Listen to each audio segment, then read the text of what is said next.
தாயே. யார் இவர்கள்? Welcome my channel Raghunathan Srinivasan. Add, like, subscribe. கதை கணேஷ். நன்றி. தீக்கதிர். தாயே. யார் இவர்கள்? முருகர் பதற்றத்துடன் நடந்து வருகிறார். என்ன முருகா, என்ன ஆச்சு? பார்வதி அமைதியாக அமர்ந்திருப்பது.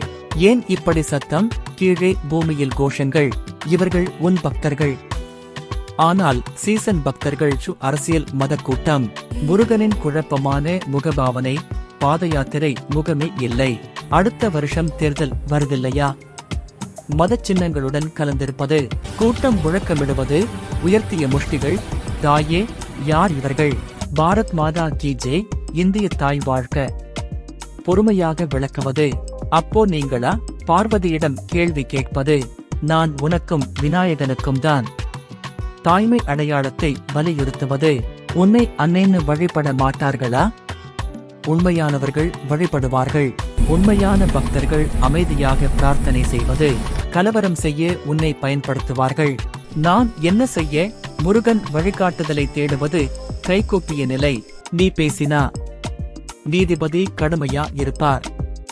நீதிபதியின் நிழல் உருவம். அதிகாரமும் பயமும். எனக்கு எதிராகவா? முருகனின் அதிர்ச்சியான முகபாவனை. கார் நிறுத்த இடமில்லன்னு தில்லியில் கோவில் இடிச்சாங்க. அரசியலுக்காக. மசூதி மட்டும் இல்ல, கோவில்களும் அரசியலுக்காக. பார்வதி உண்மையை வெளிப்படுத்துவது. உறுதியான பார்வை. எப்படி நிறுத்துவது? மக்கள்தான் நிறுத்துவார்கள். அச்சுறுத்தல்களுக்கு மத்தியிலும் திறந்திருக்கும் கடைகள். துணிச்சலான காட்சி. மக்கள் அமைதியாக நடப்பது.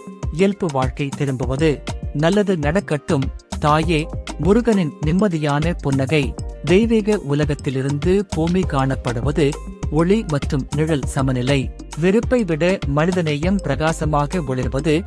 கடவுள் பெயரில் பேசும் சத்தத்தை விட மனிதநேயத்தின் மௌனம் வலிமையானது.